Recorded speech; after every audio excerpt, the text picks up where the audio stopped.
여러분, 정말 충격적인 사건이 일어났죠. 미국과 이스라엘의 합동 공격으로 이란의 최고 지도자가 암살됐습니다. 그래서 오늘 이 사건의 이면에 뭐가 있는지 제프리 sak스 교수의 아주 도발적인 분석을 한번 깊이 파고들어 보려고 합니다. 대체 이 모든 일은 어디서부터 시작된 걸까요? 삭스 교수가 딱 꼬집어서 주목한 한마디가 바로 이겁니다. 그에 따르면요, 이 말 한마디에 이번 충돌의 진짜 본질이 담겨 있다는 거예요. 이게 갑자기 벌어진 일이 아니라 아주 오래전부터 계획된 일이라는 결정적인 단서라는 거죠. 그럼 그 계획이라는 게 대체 뭘까요? 삭스 교수의 주장은 굉장히 명확합니다. 이번 공격은요, 어떤 임박한 위협에 대한 대응이 아니라는 겁니다. 이건 바로 중동 전체의 패권을 장악하기 위해서 무려 수십 년 동안 이어져 온 거대한 계획의 마지막 퍼즐 조각이라는 거죠. 자, 삭스 교수가 제시하는 이 역사의 조각들을 한번 쭉 따라가 보시죠. 시작은 아주 먼 옛날 1953년으로 거슬러 올라갑니다. CIA가 이란 총리를 축출한 사건이죠.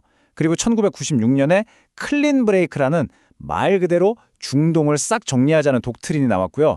2003년 이라크 침공을 거쳐서 오늘날에 이르기까지 삭스 교수는 이 모든 사건들이 그냥 따로따로 일어난 게 아니라 하나의 거대한 전략 아래 착착 진행된 단계들이라고 분석하고 있습니다.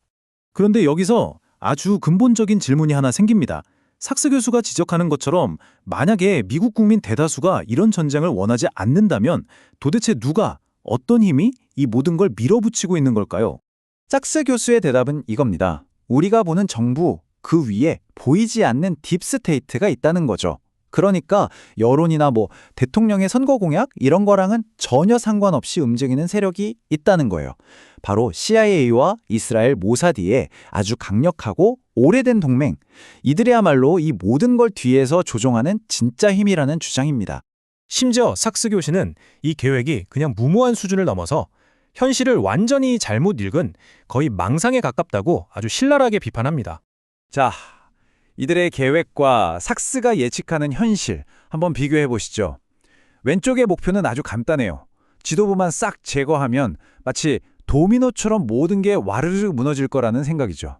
하지만 오른쪽, 삭스가 보는 현실은 완전히 정반대입니다. 오히려 이 공격이 잠자고 있던 거인을 깨워서 걷잡을 수 없는 통제불능의 상황을 만들어낼 거라고 경고하는 겁니다. 군사적인 계산 착오도 아주 심각하다고 봐요. 물론 미국과 이스라엘이 자랑하는 첨단 방어 시스템 대단하죠. 하지만 삭스 교수는 이게 장기전, 즉 소모전으로 가게 되면 얘기가 완전히 달라진다고 지적합니다. 결국 이란이 가진 그 압도적인 미사일 물량을 도저히 감당할 수 없게 될 거라는 거죠. 그리고 정말 결정적인 숫자가 하나 나옵니다. 바로 2주에서 3주. 이게 뭘 의미하냐면요.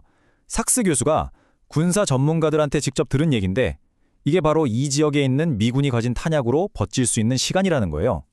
다시 말해서 전쟁을 길게 끌고 갈 계획 자체가 아예 없었다는 뜻이죠. 이 분쟁의 파장은 당연히 중동 지역에만 머무르지 않습니다. 자, 이제 시야를 좀 더 넓혀서 미국의 동맹국들이 과연 어떤 대가를 치르고 있는지 한번 살펴보겠습니다. 삭스 교수는 이들을 아주 직설적으로 속국이라고 부릅니다. 얼마 전 유엔 안보리에서 공격을 당한 이란을 오히려 비난했던 국가들이 있었죠. 이들의 공통점이 뭘까요? 바로 자기 나라 땅에 미군 기지를 두고 있다는 점입니다. 삭스는 이게 절대 우연이 아니라고 말합니다. 이 유명한 말이 지금 상황을 정말 날카롭게 보여주는 것 같습니다. 삭스 교수도 이 말을 인용하면서 미군 기지를 들여놓은 걸프 국가들이 안보를 얻은 게 아니라 오히려 스스로를 전쟁의 가장 위험한 최전선에 세워버리는 그야말로 치명적인 선택을 한 거라고 분석합니다. 그리고 이 분쟁은 전 세계적으로 동맹의 지도를 완전히 새로 그리고 있습니다. 이건 더 이상 단순한 지역 분쟁이 아니에요. 전 세계가 어떻게 편을 나누고 있는지 한번 보시죠. 이 도표가 삭스 교수가 말하는 지금 세계의 현실을 딱 한 장으로 보여줍니다. 미국과 그 동맹국들을 전부 다 합쳐도 전 세계 인구의 15%에 불과하다는 거예요.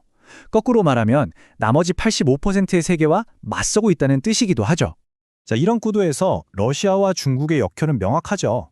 당연히 이란에 지원할 겁니다. 특히 삭스 교수는 중국의 전략을 아주 흥미롭게 분석하는데요. 직접 나서서 싸우기보다는 강 건너 불구경하듯이 미국이 이 전쟁에 돈과 힘을 쏟아부어서 스스로 지쳐 쓰러지기를 기다리면서 조용히 힘을 비축하고 있다는 겁니다. 그럼 이 모든 일의 한가운데 있는 미국, 그 내부는 과연 괜찮을까요? 삭스 교수는 이 끝없는 전쟁이 미국 사회에 어마어마한 비용을 청구하고 있다고 지적합니다.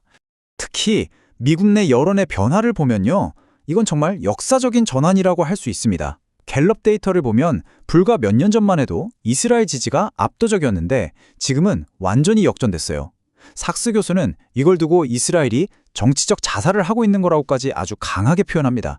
이 전쟁이 미국 안에서부터 정당성을 잃어가고 있다는 강력한 신호죠. 삭스 교수의 냉정한 평가가 바로 이겁니다.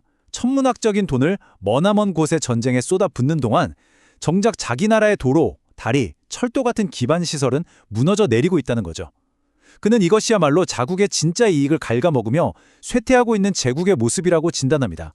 결국 삭스 교수의 분석은 우리 모두에게 이 하나의 질문을 던지는 것 같습니다. 한 제국의 야망이 그들이 가진 현실의 힘을 넘어설 때 과연 어떤 미래가 기다리고 있을까요? 오늘 우리가 함께 살펴본 이 분석이 그 답을 생각해 보는데 중요한 실마리가 되었으면 합니다.